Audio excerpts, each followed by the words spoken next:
할렐루야. 여러분, 지금 중동 지역이 이스라엘을 중심으로 큰 전쟁에 이렇게 휘말리고 있습니다. 정치적, 지형적, 그리고 종교적인 이유로 이스라엘과 다른 나라들 간에 그런 전쟁이 일어나고 있어요. 그런데 여러분 아시겠지만 이스라엘은 굉장히 작은 나라입니다. 그런데 이런 작은 나라가 어떻게 다른 큰 나라들과 힘겨루기를 할 수 있는 걸까? 이유가 있습니다. 이스라엘이 가지고 있는 그 방어 체계가 굉장히 뛰어나기 때문에 그렇습니다. 여러분 특히 들어보셨는지 모르겠지만 아이언돔이라고 하는 방어 체계가 있습니다. 제가 좀 설명을 드릴게요. 돔이 지붕이라는 뜻이에요. 그러니까 이스라엘이라는 나라에 보이지 않는 이렇게 지붕이 쓰여져 있다는 뜻이에요. 이 아이언돔이 어떻게 작동하냐면 다른 나라에서 이스라엘에게 이제 미사일을 쏘면 그 아이언돔이라고 하는 방어 체계가 그 날아오는 미사일을 하늘에서 격추시키는 거예요. 모두 격추시키는 거죠. 그래서 현존하는 세계에서 가장 뛰어난 방어 체계가 이스라엘에 있는 아이언돔입니다. 그래서 어떤 나라에서 미사일로 공격을 하든지 간에 이스라엘 땅에는 미사일이 떨어지지 않는 것이죠. 떨어질 일이 없는 거예요. 오히려 다른 나라에서 미사일로 이스라엘을 공격하면 공격할수록 오히려 전 세계적으로 이스라엘의 방어 체계와 그런 과학 기술이 얼마나 뛰어난지를 입증해 주는 꼴이 되는 것이죠. 그만큼 이 아이언돔이라고 하는 그 하늘 지붕 방어 체계의 위력은 굉장합니다. 아무리 미사일로 공격해도 뚫리지 않습니다. 그래서 그런지 몰라도 이 이스라엘이라고 하는 이 작은 나라가 다른 나라를 공격하는 데 있어서 거의 망설임이 없습니다. 그런데 여러분 지난 10월 1일에 아이언돔이라고 하는 이 무시무시한 방어 체계가 그동안 한 번도 뚫리지 않았던 이 방어 체계가 뚫리고 말았어요. 같은 중동 나라인 이란이 이스라엘에 200발의 미사일을 쏘았습니다. 사실은 그동안에는 더 많은 미사일을 쏴도 이 이스라엘이 가지고 있는 그 아이언돔 방어 체계가 미사일을 다 방어해냈는데 10월 1일 날 이란이 공격한 그 미사일 200발은 그 아이언돔을 뚫어버리는 거예요. 아이언돔이 공중에서 많은 미사일들을 격추시켰지만 200발 중에 20발이 이스라엘 땅에 떨어졌어요. 그리고 아이언돔을 뚫고 떨어진 이스라엘 땅에 떨어진 미사일이 어디를 격추시켰냐 하면 이스라엘이 가지고 있는 가장 첨단 무기가 저장되어 있는 무기 창고를 격추시켰다는 거예요. 여러분 이 아이언돔이라는 것에 대해서 처음 들어보신 분들은 그럴 수도 있겠지 생각하실지도 모르겠지만 그동안 저처럼 관심을 가지고 지켜본 사람들에게는 이게 정말 놀랄 오짠 겁니다. 이 엄청난 정말 무시무시한 위력을 가지고 있다는 것을 사람들이 많이 알고 있었어요. 그 누구도 이 방어 체계는 절대 뚫을 수 없겠다 그런 생각을 했던 것이 바로 이 아이언돔입니다. 그런데 도무지 깨지지 않을 것 같던 그 아이언돔 방어 체계가 그냥 다 깨지고 말아버린 겁니다. 중국 초나라에 한 상인이 창과 방패를 들고 왔습니다. 그래서 그 상인이 자신의 창과 방패를 소개하면서 파는 거죠. 방패를 들고 이렇게 말합니다. 이 방패는 굉장히 단단하고 아무리 단단하기 때문에 아무리 세고 날카로운 창이 있다 할지라도 이 방패로는 다 막을 수 있습니다. 이렇게 자신의 방패를 아주 자랑하고 이번에는 창을 들었어요. 그리고 이렇게 소개하는 거죠. 이 창은 얼마나 날카롭고 센지 어떤 단단한 방패라도 다 뚫을 수 있습니다. 그러자 그 말을 듣고 있던 사람들이 뭐라고 말하죠? 그러면 당신이 들고 있는 아무도 뚫지 못하는 방패에 당신이 들고 있는 다른 손에 들고 있는 모든 것을 뚫을 수 있는 창으로 찌른다면 어떻게 되는가? 자기 말이 전혀 맞지 않는 거예요. 이제 자기가 정말 만약 실제로 이 상인이 이야기하듯이 무엇이든 뚫을 수 있는 창으로 무엇이든 막을 수 있는 방패를 찌르면 여러분 어떻게 되겠습니까? 둘 중에 하나는 깨지게 되어 있는 겁니다. 방패가 깨지든 창이 깨지든 둘 중에 하나는 깨지게 되어 있는 것이죠. 여러분, 깨지지 않는 것은 절대 없습니다. 많은 그리스도인들이 착각하는 것이 바로 이것입니다. 나는 깨지지 않을 것이다. 나는 버림받지 않을 것이다. 나는 심판받지 않을 것이다. 착각입니다. 10절에서 11절 우리 함께 읽습니다. 시작. 너는 함께 가는 자의 목전에서 그 옹기를 깨뜨리고 그들에게 이르기를 만군의 여호와께서 이와 같이 말씀하시되 사람이 토기장이의 그릇을 한번 깨뜨리면 다시 완전하게 할 수 없나니 이와 같이 내가 이 백성과 이 성읍을 무너뜨리리니 도벳에 매장할 자리가 없을 만큼 매장하리라. 여러분, 여기서 말하는 토기장이는 하나님이세요. 그렇죠? 토기장이는 하나님이시고, 그리고 옹기 그릇은 이스라엘입니다. 그런데 하나님께서 이스라엘을 어떻게 하신다고요? 깨트려 버리시겠다. 던져 깨트려 버리시겠다. 문제는 하나님께서 옹기를 깨트리신다는 이 말씀은 징계의 말씀이 아니라는 거예요. 이 말씀은 심판의 말씀입니다. 이스라엘을 지옥으로 보내시겠다는 거예요. 여러분, 이 말씀이 얼마나 두려운 말씀인지 우리가 알아야 합니다. 11절 중반부에 보면 이렇게 기록되어 있죠. 토기장이의 그릇을 한번 깨뜨리면 다시 어떻게 해요? 완전하게 할 수 없다. 토기장이의 그릇을 깨뜨리면 다시는 완전하게 할 수 없다는 거예요. 지옥은 돌이킬 수 없다는 거예요. 심판은 돌이킬 수 없다는 거예요. 그릇이 깨지면 다시는 기회가 없다는 거예요. 죄짓고 회개하지 않으면 심판 받는다는 거예요. 지옥에 가게 된다는 거예요. 지옥은 돌이킬 수 없다는 거예요. 그것은 누구에게나 동일합니다. 1절 함께 읽습니다. 1절 시작. 여호와께서 이와 같이 말씀하시되 가서 토기장의 옹기를 사고 백성의 어른들과 제사장의 어른 몇 사람과. 하나님께서 예레미야에게 토기장의 옹기 그릇을 사서 깨뜨리라 이렇게 말씀하셨어요. 심판에 대한 아주 상징적인 표현이죠. 그런데 그 장면을 누구를 데리고 가서 시행하라고 말씀하시죠? 백성의 어른들과 또 제사장의 어른들, 그들과 함께 가서 그 일을 보이라는 거예요. 그 말씀이 무슨 뜻인가? 그 누구도 예외는 없다는 거예요. 심판과 지옥에 대해서 교회의 어른들이든지 심지어 제사장 같은 목사, 전도사, 사역자 그 누구도 상관없이 심판과 지옥에 대해 예외인 사람은 아무도 없다는 거예요. 우리는 정말 착각하지 말아야 합니다. 오늘날 교회를 다니는 성도들에게 정말 이상한 복음이 주어졌습니다. 그것은 분명한 다른 복음인데 신약의 성도들에게는 심판이 없다는 복음입니다. 구약의 시대에는 하나님께서 진노하시고 징계하시고 심판하시지만 신약에 들어온 우리에게는, 오늘날 성도들에게는 징계도 없고 심판도 없고 지옥도 주어지지 않는다는 이상한 복음이죠. 성도는 버림받지 않는다는 거예요. 성도는 깨지지 않는다는 거예요. 완전히 다른 복음입니다. 또 왜 다른 복음인가? 다른 복음이 무엇인가? 우리에게 회개의 기회가 계속해서 주어진다는 이상한 믿음이 있습니다. 여러분, 그렇지 않습니다.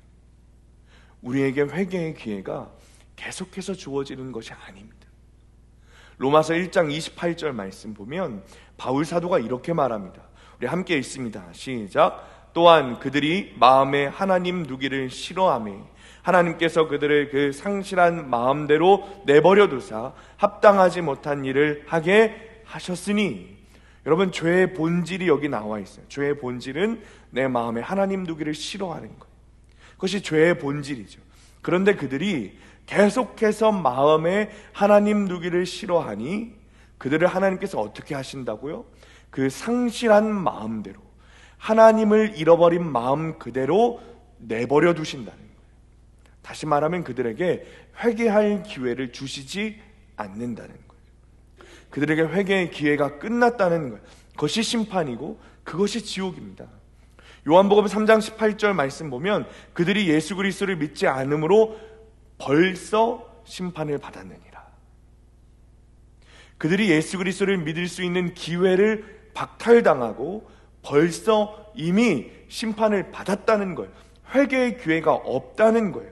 하나님께서 이스라엘 백성들에게 내가 너희를 깨뜨리겠다 말씀하세요.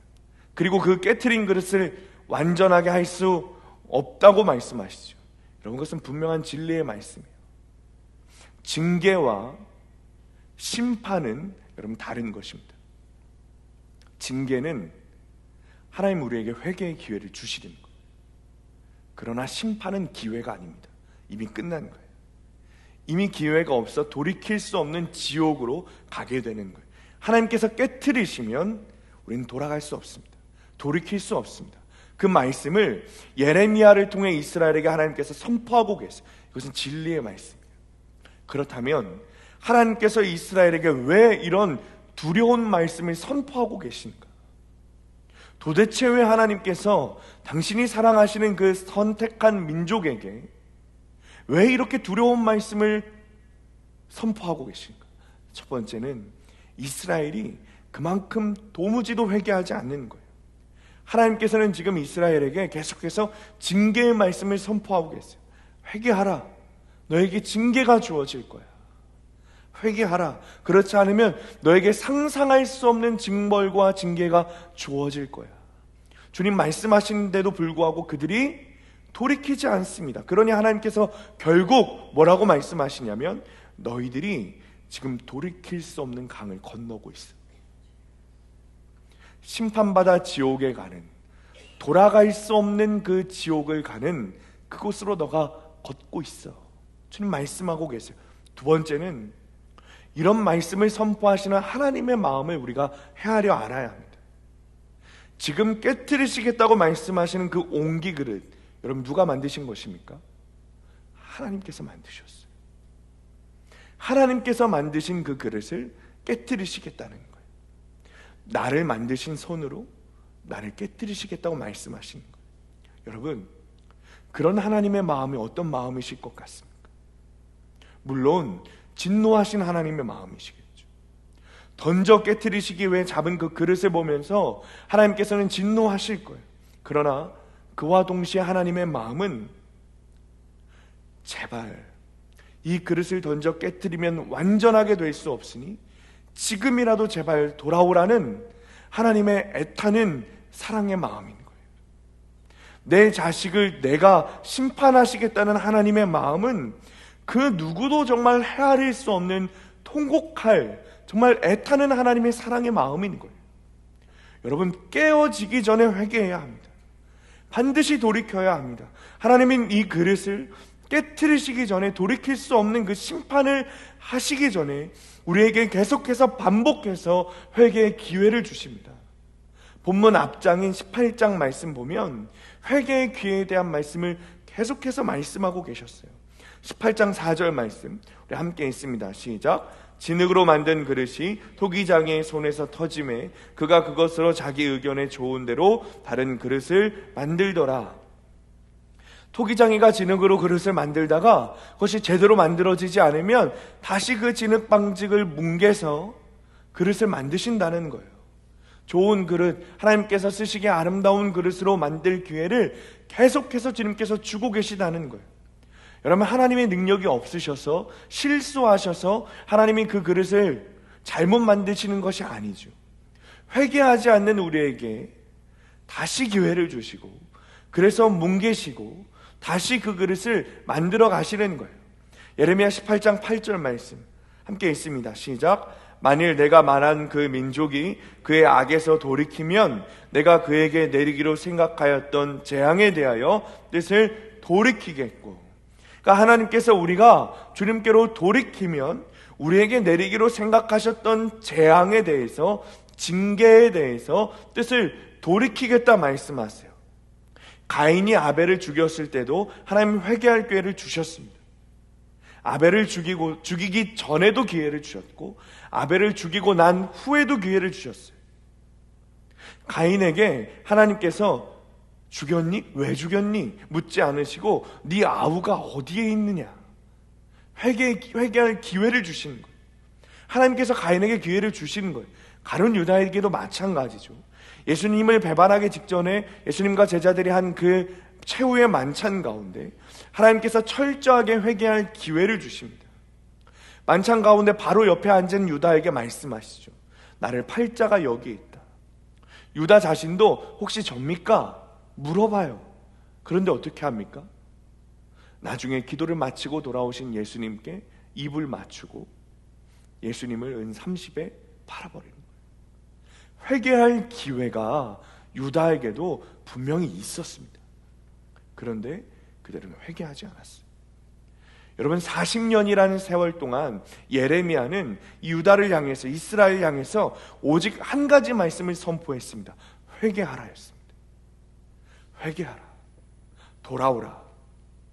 그런데 예레미야에게 이스라엘 백성들이 어떻게 대하죠? 예레미야에 대해서 이스라엘 백성들이 어떻게 행동합니까? 예레미야 18장 18절 말씀을 보면 예레미야를 죽이기 위해서 음모를 꾸며요. 회개할 말씀을 들어도, 회개의 기회가 주어져도 회개하지 않는 거예요. 오히려 회개를 선포하는 선지자를 잡아 죽이겠다. 이스라엘 백성들이 그러고 있습니다. 18장 18절 함께 읽습니다. 시작. 그들이 말하기를 오라 우리가 꾀를 내어 예레미야를 치자. 제사장에게서 율법이, 지혜로운 자에게서 책략이, 선지자에게서 말씀이 끊어지지 아니할 것이니 오라 우리가 혀로 그를 치고 그의 어떤 말에도 주의하지 말자 하나이다. 예레미야를 죽이겠다는 거예요. 그러자 하나님께서 말씀하시는 거죠. 재앙으로는 안 되겠구나. 징계는 없다. 회개의 기회가 아니라 너희들 더 이상 기회가 없어. 돌이킬 수 없는 심판이 너희에게 주어질 것이다. 사랑하는 성도님들, 무엇이 가장 큰 심판이겠습니까? 나를 내버려 두시는 것이 심판이에요. 그것이 가장 큰 심판이에요. 나에게 회개할 마음이 들지 않는 것이 심판이에요. 도무지 회개할 마음이 들지 않는 거예요. 그러니 내가 아무리 죄를 지어도 회개하지 않아요. 그리고 그 사람은 지옥에 가는 거예요. 그것이 가장 큰 심판입니다. 교회를 다녀도 회개하지 않습니다.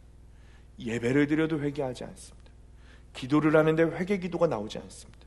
하나님, 잘 살게 해주셔서 감사합니다. 오늘도 평안하게 해주셔서 감사합니다. 오늘도 무탈하게 지내게 해주셔서 감사합니다. 여러분, 하나님께 감사하며 기도해야죠. 그러나 이것은 하나님이 아니어도 우리 다른 우상들에게도 할 수 있는 똑같은 기도예요. 이스라엘 백성들도 똑같이 이런 기도를 하나님에게도 했고 우상들에게도 했어요. 그런데 회개 기도는 나오지 않아요. 어떻게 되죠? 심판받습니다. 돌이킬 수 없는 지옥에 가는 것. 그때가 되면 기회는 없습니다. 문제는 뭐냐? 혹시 우리는 아닌가? 혹시 우리도 그 기회를 박탈당한 것은 아닌가? 6절에서 7절 말씀 함께 읽습니다. 시작. 그러므로 보라, 다시는 이곳을 도벳이나 흰놈의 아들의 골짜기라 부르지 아니하고 오직 죽임의 골짜기라 부르는 날이 이를 것이라 여호와의 말이니라. 내가 이곳에서 유다와 예루살렘의 계획을 무너뜨려 그들로 그 대적 앞과 생명을 찾는 자의 손에 칼에 엎드러지게 하고 그 시체를 공중의 새와 땅의 짐승의 밥이 되게 하며. 하나님께서 예레미야와 백성의 어른들, 제사장의 어른들을 어디로? 흰놈의 골짜기로 부르셨어요. 그곳이 어디냐면, 여러분, 흰놈의 골짜기가 어디냐면 이스라엘 백성들이 자신의 기복을 위해서 자기 아들을 죽이던 장소입니다. 자기 아들을 인신제사 드리던 장소가 흰놈의 골짜기예요. 내가 잘 살려고 내 아들을 죽인 장소죠. 그런데 하나님께서 그 흰놈의 골짜기를 죽임의 골짜기로 부르게 하시겠다. 이게 무슨 뜻이냐면 내 자녀를 죽이던 그 장소에서 내가 죽임을 당한다는 뜻인 거예요. 그리고 7절에 유다와 예루살렘의 계획을 무너뜨리시겠다 말씀하시죠. 하나님께서 재앙에 대해 말씀하셔요. 그런데 이스라엘 백성들이 하나님께 회개할 생각은 하지 않고 그들의 생각과 그들의 계획대로 꾀를 내어서 하나님이 말씀하신 그 징계를 어떻게 하면 내가 피해갈까 꾀를 내는 거죠. 그러자 하나님께서 말씀하세요. 너희들이 생각하는 그 계획과 생각을 내가 다 무너뜨리겠다. 이 말씀하시면서 6절 전반부에 주님이 말씀하시죠. 다시는 여러분, 다시는 기회가 없다는 거예요. 여러분, 우리가 예수님을 믿는 이유가 무엇입니까? 천국 가려고 믿잖아요. 그죠? 하나님 나라 구원받으려고 믿는 거예요. 구원받기 위해서 예수 믿는 것이 아니라면 아무런 의미가 없죠. 나는 천국이 있는지 없는지 모르겠고 그냥 교회 다니면 좋으니까, 교회 다니면 여러 사람 만날 수 있으니까, 물론 그럴 수 있습니다. 그러나 믿음이 없다면 그럴 수 있습니다. 그러나 그 사람은 예수님과 아예 상관없는 사람이죠. 그런데 믿음 있다고 말하는 사람들 가운데 내가 구원받기 위해 예수님을 믿습니다 라는 것은 당연한 이유예요. 그래서 우리 인생의 가장 큰 가치가 구원인 것이죠. 그렇다면 여러분, 우리의 구원에 안전한 것이 무엇이겠습니까? 내가 설교를 들어보니 회개를 하기는 해야 되는데 결국 내 인생 끝에 가서 회개하면 되는 건 아니야? 그럼 나는 내 인생 마지막 때에 회개하고 구원 받으면 되지. 회개하면 천국 가니까 내 인생 마지막에 회개하고 천국 가면 되지. 또 이런 분들도 있어요. 난 이미 회개했으니까, 난 이제 끝이야, 난 이미 구원받았어, 난 더 이상 회개하지 않아도 돼. 여러분, 이런 마음을 가지고 신앙생활하는 것 정말 여러분 구원에 안전하겠습니까? 아니면 지금 나에게 당장 회개의 기회가 있을 때, 지금 회개하고 지금부터 하나님 나라 백성으로 살겠다는 결단을 하고 그렇게 믿고 그렇게 살아가는 것이 우리의 구원에 안전하겠습니까?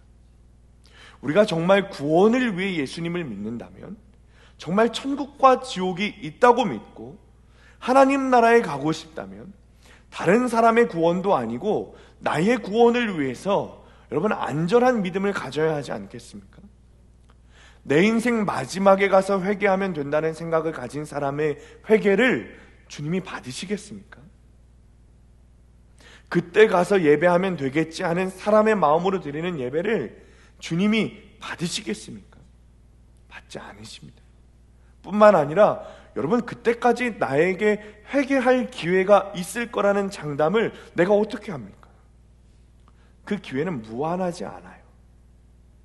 히브리서 12장 7절 17절 말씀 보면 히브리서 기자가 나중에 회개하면 되지, 인생 마지막에 주님 오실 때 그때 회개하면 되지 라고 말하는 자에게 답하고 있어요. 제가 읽어드릴게요. 너희가 아는 바와 같이 그가 그 후에 축복을 이어받으려고 눈물을 흘리며 구하되 버림바가 되어 회개할 기회를 얻지 못했다.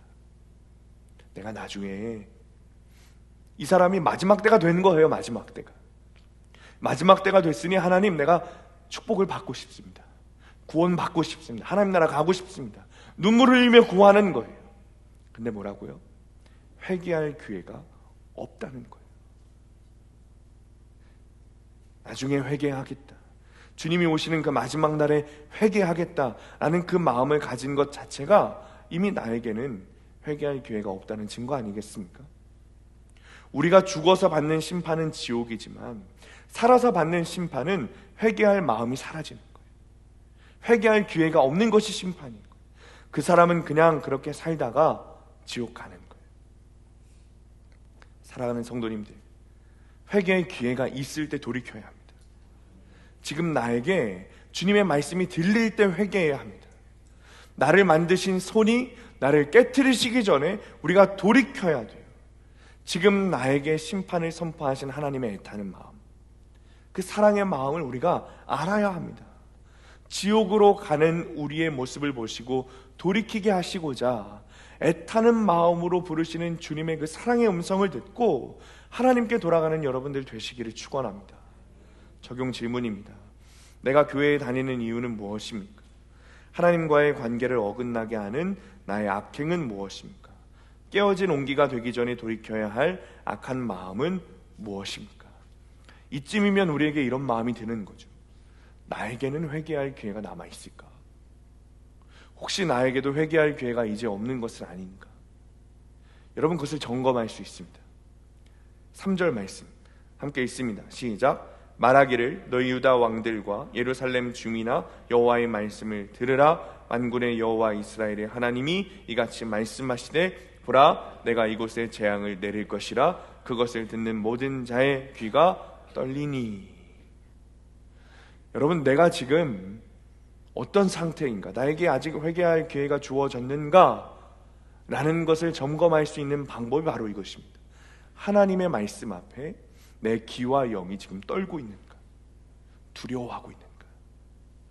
지금 이 시간에 선포되고 있는 이 말씀 가운데 회개하라, 천국이 가까이 왔느니라 라는 말씀을 듣고 내 귀가 지금 떨고 있는가?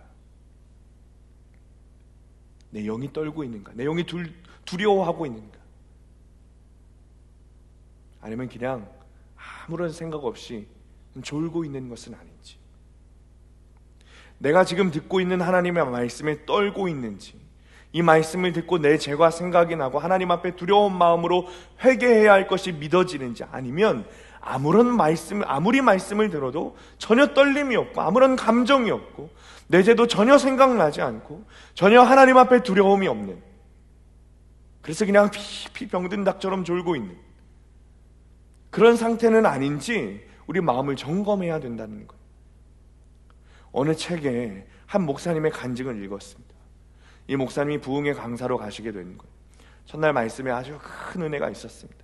그리고 숙소에 들어갔어요. 숙소가 좋은 호텔은 아니었고 동네에 있는 조금 허름한 모텔이었습니다. 잠만 자면 되니까 전혀 상관하지 않고 들어가서 씻고 누웠습니다. 그리고 그냥 아무 생각 없이 TV를 틀었어요. 그런데 그 TV에서 아주 음란한 포르노 영상이 나오는 거예요. 이 목사님이 그것을 보고 아주 깜짝 놀랐습니다. 그리고 그 TV를 껐어야 했는데 끄지 않는 거예요. 보기 시작했어요. 보다 보니 한참을 보게 되고 내 마음이 막 요동치기 시작하는 거예요. 생각에서 갖가지 육적인 그런 음란한 생각들이 들어오기 시작합니다. 한참이 지나서요, 그러고 있는 자신의 모습을 보고 깜짝 놀라서 TV를 끄고 주무셨다는 거예요. 그날 밤이 지나고 이튿날 저녁이 되어서 말씀을 전해야 하는데, 부흥회를 인도해야 되는데 강단 앞에 섰습니다. 설교를 할 수가 없는 거예요. 사람들은 어제 분명히 큰 은혜를 받고 기대함을 가지고 앉아있어요. 그래서 성도들은 이 목사님이 밤에 무엇을 봤는지 아무도 모릅니다. 전혀 알지 못해요. 근데 목사님 마음이 두렵고 떨리는 거예요. 도저히 설교할 수가 없는 거예요. 사람들은 어젯밤에 내가 무엇을 했는지 모르지만 한 분은 아시는 거예요. 주님은 아시는 거예요. 내가 오늘 준비한 말씀이 나를 두렵게 하는 거예요. 내가 오늘 설교해야 하는 말씀이 나를 떨리게 하는 거예요. 도무지 설교할 수 없는 거예요. 목사님이 그 강단에서 고백을 했습니다. 자신이 어젯밤에 무엇을 했는지 고백하는 거예요. 이 간증을 읽으면서 제 마음에 정말 이것이 가능한가? 라는 생각이 들었어요. 자기 교회도 아니에요. 부흥사로 와서 다른 교회에서 설교를 해야 돼요. 성도들은 기대감에 불어올라서 설교를 들으려고 다 앉아 있습니다. 근데 고백을 하는 거예요. 죄송합니다. 제가 어젯밤에 포르노를 봤습니다. 오늘 제가 강사로 서 있지만 설교하지 못하겠습니다. 용서해 주십시오. 목사님은 사람들이 문을 박차고 나갈 줄 알았대요. 그래서 고개를 푹 숙이고 계시는데 사람들이 울기 시작하는 겁니다. 사람들이 오히려 자기를 고백하고 회개 기도를 하는 사람이 생기는 거예요. 그리고 목사님께 말씀을 전해달라고, 꼭 말씀을 전해달라고 사람들이 외치기 시작합니다. 그리고 자신이 그동안 부흥회를 다니며 경험할 수 없었던 하나님의 은혜가 그 시간에 임했다라는 간증을 들었어요. 내가 지금 말씀을 들어도 떨리지 않는다면, 두렵지 않다면 여러분 둘 중에 하나입니다. 처음부터 나에게 믿음이 없었거나, 하나는 회개의 기회가 사라졌거나. 만약 우리에게 말씀을 들어도 하나님에 대한 두려움, 하나님을 향한 경외가 내 안에 들어오지 않는다면 그 경외함을 달라고, 그 두려움과 떨림의 마음을 달라고 반드시 기도해야 합니다. 몇 년 전에 우리나라의 대표적인 초대형 교회, 성도 수가 수만 명이 되는 교회를 자기 아들에게 물려주는 일이 있었습니다. 교단에서도 반대하고 교회의 성도들도 반대하는 사람들이 있었지만 그 자리를 세습하면서 그 목사님 말하기를, 저는 지금 제 아들에게 십자가를 물려주고 있습니다. 심지어 지난 9월 달에 그 교단의 총회가 열렸는데 그 원로 목사와 수만 명이 되는 그 교회의 파워로 자기 교단의 법인 세습 금지법을 없애려고 했던 시도가 있었습니다. 물론 무마됐지만 아무리 목사여도 하나님의 말씀에 두렵고 떨림이 없으면 계속해서 죄를 반복해서 짓는 거예요. 우리나라 최대 교단인 한 장로교단의 총회장이 한 2달 전에 자신의 교회 권사와 모텔에서 나오다 걸렸습니다. 그런데 그 목사는 회개를 하는 것이 아니라 오히려 나를 비판하는 사람을 향해 고소고발을 하고 있어요. 하나님의 말씀에 대한 두려움과 떨림이 전혀 없는 거예요. 그러니 회개하지 못해요. 여러분, 우리는 어떻습니까? 예레미야 말씀을 통해 하나님께서는 계속해서 우리에게 회개하라고 말씀하세요. 그냥 회개에 대한 말씀을 주시는 것이 아니라 재앙이 있을 거야. 심지어 오늘 말씀에 돌이킬 수 없는 심판이 있을 거야. 우리에게 회개를 촉구하고 계세요. 이 말씀을 들을 때 여러분들 마음 가운데는 어떤 마음이 드십니까? 두렵고 떨리는 마음이 드십니까? 하나님 말씀에 대해 준엄함에 대하여 경외함과 그 말씀에 대한 합당한 순종과 합당한 회개의 열매를 맺겠다는 결단과 그 마음이 생깁니까? 아니면 아무런 마음이 들지 않습니까? 몇 주 전에 감리교 지도자를 뽑는 선거가 있었습니다. 4년 임기의 감독회장과 2년 임기의 연회 감독을 뽑는 선거였어요. 저에게도 투표권이 있어서 선거를 하고 왔습니다. 선거를 하고 여러 선배 목사님들과 이야기를 나누는데 속으로 얼마나 울었는지 모릅니다. 그리고 돌아와서도 얼마나 울었는지 모르겠어요. 교회 지도자를 뽑는 선거입니다. 그런데 선거 속에서 여러 가지 부정행위가 있었습니다. 그리고 선배 목사님들은 그것에 대해 마치 당연하다는 듯이 이야기를 합니다. 마음이 너무 슬펐어요. 저보다 하나님께서 더 아파하시는 것에, 그리고 진노하실 하나님의 눈이 선했습니다. 정말 하나님 앞에 두려움이 없는 사람들 같았어요. 같은 목사로서 너무 부끄럽고 그 현실이 너무 안타깝고 슬퍼서, 그리고 비참해서 우는데 갑자기 제 마음에 떨림이 생깁니다. 그리고 두려움이 생겼어요. 그리고 하나님께서 저에게 이런 마음을 주시는 거예요. 저들은 죄를 지을 기회가 있었고 너에게는 그 기회가 없었을 뿐이다. 그들에게는 죄를 지을 기회가 있어서 부정을 저질렀지만 나는 아직 어려서, 나는 아직 젊어서 부정을 저지를 기회가 없었을 뿐이라는 거예요. 만약 내가 그 위치에 가면 나는 그들보다 더 심각한 죄와 부정을 저질렀을 죄인이라는 거예요. 제가, 주님 그렇게 말씀하세요. 이미 짧은 인생을 살아오면 나에게는 그런 모습들이 수도 없이 있었다는 거예요. 저를 떨리게 했던 것은 다름 아니라 그날 큐티였어요. 그날 큐티 제목이 무엇이었는가 하면, 여러분, 저는 이 제목을 읽고 얼마나 벌벌 떨며 울었는지 몰라요. 사랑받은 자의 반역이었습니다. 예레미야 11장 15절 말씀에 나의 사랑하는 자가 많은 악한 음모를 꾸몄다 말씀하시는데, 그 말씀은 분명히 저에게 하신 말씀이었어요. 하나님은 분명히 저를 사랑하셔서 목사로 세우셨습니다. 그런데 이 세상에 가장 많은 악한 음모를 꾸민 자가 바로 저였습니다. 나의 죄성은 내가 바라보고 비판하고 비난했던 그 사람들보다 더 큰 죄를 지을 수밖에 없는 100% 죄인이라는 것을 하나님께서는 저에게 알려주신 거예요. 그 말씀이 저를 떨리게 했고, 애통한 척, 슬픈 척하며 선배 목사님들을 비난했던 내가 사실은 그들보다 더 큰 죄인이라는 것이 인정되니 여러분 그 말씀 앞에 떨 수밖에 없었습니다.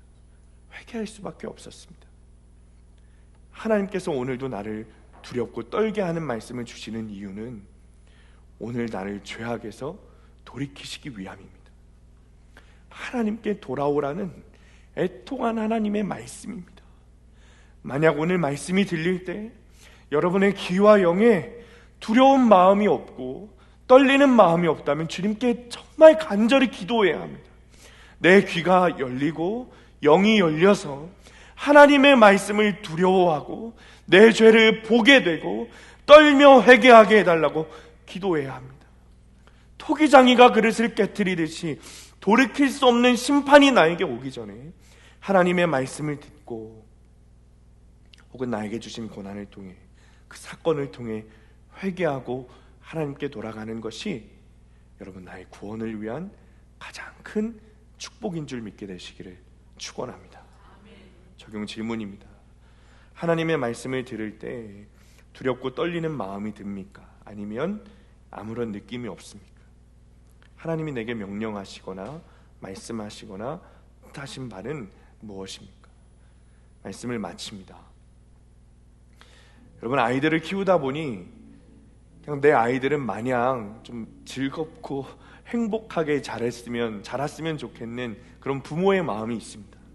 옛말에 구김이 없다라는 말처럼 우리 아이들이 좀 그렇게 자랐으면 좋겠는 거예요. 아마 다 부모의 다 같은 마음이겠죠. 그런데 아이들이 조금씩 커가면 커갈수록 부모로서 그럴 수 없다는 사실을 조금씩 제가 초보 부모로서 깨닫게 됩니다. 아이들이 두려운 마음이 들더라도, 아이들이 겁을 먹더라도 위험한 일에 대해서는 그 일을 네가 했을 때 어떤 아픔이 있고 어떤 결과를 낳게 될지 분명하고 단단하게 일러두어야 합니다. 그리고 다시는 그 일을 하지 못하도록 아주 엄하게 회초리를 들어서라도 혼을 내야 합니다. 여러분 그런데 그런 이야기를 할 때 부모의 마음이 어떻습니까? 부모의 마음이 더 아픈 거예요. 그러나 반드시 그 이야기를 해야 하죠. 그래야 사랑하는 나의 아이가 다치지 않는 거예요. 하나님께서 우리에게 징계와 심판의 말씀을 하시는 이유를 사랑하는 성도님들 깨닫게 되시기를 바랍니다. 주님께서 징계에 대한 말씀을 하시고 심판에 대한 말씀을 하시고 두렵고 떨리는 주의 말씀을 우리에게 주시는 이유는 우리를 사랑하시기 때문에 그렇습니다. 두렵고 떨리는 그 말씀을 듣고 주님의 의도대로 순종하고 함께 하나님께 회개하고 돌아가야 우리에게 구원이 있기 때문에 그렇습니다. 그 마음은 우리를 사랑하시는 참 하나님 아버지의 애타는 마음이에요. 이번 한 주도 여러분 주신 말씀 정말 두렵고 떨리는 마음으로 묵상하셨으면 좋겠습니다. 그리고 그 말씀을 정말 순종해 보세요. 그때 열어주시는 구원 역사의 시작을 여러분들 다 누리게 되시기를 예수님의 이름으로 간절히 축원합니다. 모두 일어나셔서 함께 찬양하고 기도하겠습니다. 우리 이 시간에 11절 말씀 붙들고 기도합니다. 그들에게 이르기를 만군의 여호와께서 이와 같이 말씀하시되 사람이 토기장이의 그릇을 한번 깨뜨리면 다시 완전하게 할 수 없나니 이와 같이 내가 이 백성과 이 성읍을 무너뜨리리니 도벳에 매장할 자가 자리가 없을 만큼 매장하리라. 주님 내 귀와 영에 하나님의 말씀이 들리게 되기를 원합니다. 아멘. 주님의 말씀을 들을 때 우리 안에 하나님에 대한 경외함이 넘쳐나게 되기를 원합니다. 아멘. 두렵고 떨리는 말씀으로 주의 말씀을 듣고 그 말씀으로 내 죄를 보게 하여 주옵소서. 아멘. 그리고 그 죄를 회개함으로 말미암아 하나님 앞에 돌아가게 하여 주옵소서. 아멘. 깨진 옹기처럼 돌이킬 수 없는 지옥으로 가는 것 아니라 오늘도 나를 사랑하셔서 주시는 회개의 기회를 붙잡고 하나님 앞에 나아가게 하여 주옵소서. 아멘. 이 시간에 주님 이름 부르시고 함께 통성으로 기도하겠습니다. 주여 아버지 하나님, 주님 내 귀와 영에 하나님의 말씀이 들리게 되게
말씀을 듣습니다. 오늘 말씀을 통해 내 죄가 보이게 되기를 원합니다. 회개하지 않은 죄가 없는지 점검하고 돌이키게 되기를 원합니다. 말씀을 듣고도 여전히 아무런 반응이 없는 우리 마음 가운데 두렵고 떨리는 마음을 주시고 주를 경외하게 하시며 진짜 회개로 나아가는 우리가 되게 하여 주옵소서. 모든 기회를 박탈당하여 돌이킬 수 없는 지옥으로 가는 것이 아니라 주님의 사랑으로 오늘도 주신 그 회개의 기회를 붙잡아 하나님이 주시는 구원을 누리게 하여 주옵소서.